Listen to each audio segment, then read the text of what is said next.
Let's talk. আচ্ছা, তুমি যেটা বললে যে তখনকার মানুষজন হিন্দি গান একটু অ্যাভয়েডই করতো বা খুব একটা করতে দিত না। আমিও যে সময় ধরো ছোট থেকে বড় হয়েছি, স্কুলে আমি দেখতাম যে আমাদের স্কুলের স্পোর্টস বা স্কুলের কোনো ফাংশনে তখন হিন্দি গানটা একটু অ্যাভয়েডই করা হতো।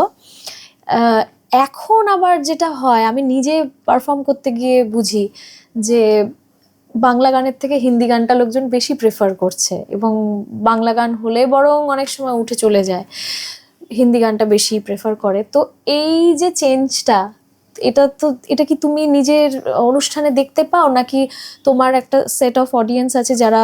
হ্যাঁ, দেখো, এখন তো আমার অনেকটাই বয়স হয়ে গেছে, অনেকদিন গাওয়াও হয়ে গেল, কিন্তু একটা সেট অফ অডিয়েন্স কিন্তু প্রত্যেক শিল্পীরই থাকে, ইভেন তোমারও আছে, যে তুমি গেলে পরে কি ধরনের গান গাইবে, লোকেদের একটা এক্সপেকটেশন থাকে, তাই না? সেই জায়গাটাকে আমাদের ভেবে ভেবে চলতে হয়। তুমিও কি ভাবো না? নিশ্চয়ই ভাবো যে আমি আজকে এই ধরনের গান গাইবো, এবং তুমি দেখবে অডিয়েন্স দেখলে তোমার একটা হয়ে যাবে যে এইখানে এইসব গান চলবে, তাই না? সেটা হয়।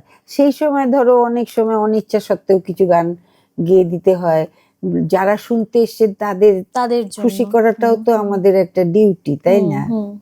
সেই সব কারণে হিন্দি গানটা যখন ওই রকম আমাদের গার্জিয়ানরা বলতে হিন্দি গান গাইছে নষ্ট হয়ে গেল, সেই জিনিসটা তো এখন আর নেই।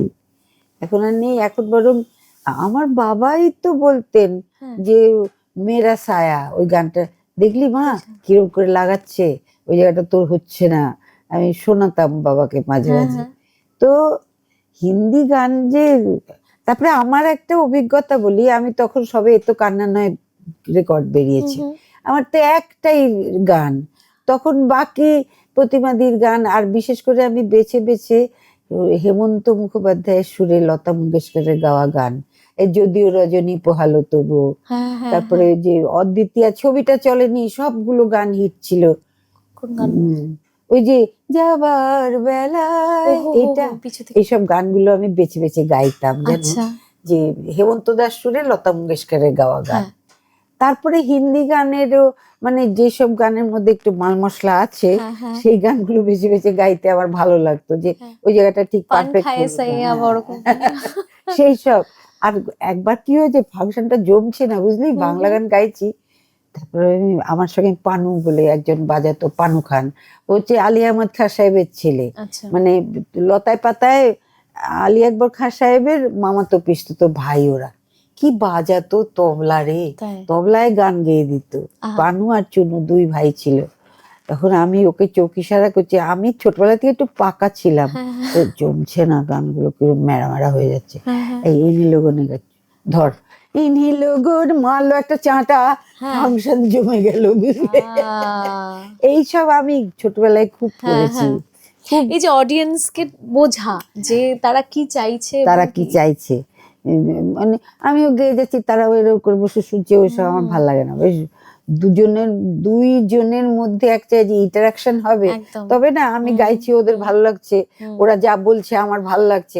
আমি গাইতে গাইতে এখনো যখন যাই একটু কথা বলি ওদের সঙ্গে।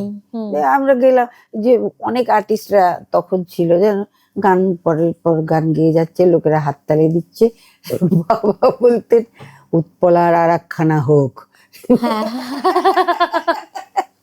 তো ওই ধরনের, সামনে থেকে না পেছন থেকে? এমনি সামনে থেকেও বলতো। এক ভদ্রলোক খুব শক্ত মতন দেখতে, শক্ত বুঝতে পারলি তো, লম্বা কাঠির মতো, উঠে হঠাৎ দাঁড়ালো, বলে এক অডিও বলে দিয়েছে যে তোমরা ওরকম গান গাইবার সময় আর্টিস্টকে ডিস্টার্ব করবে না, একজন উঠে দাঁড়িয়ে বলবে যে এই গানটা শুনতে ইচ্ছে করছে।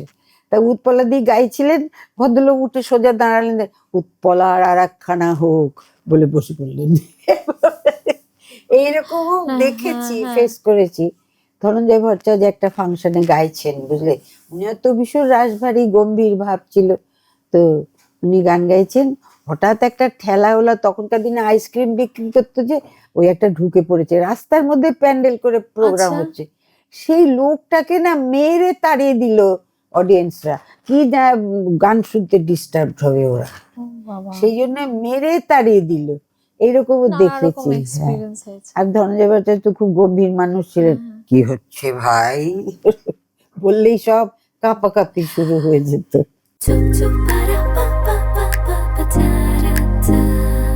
Let's talk.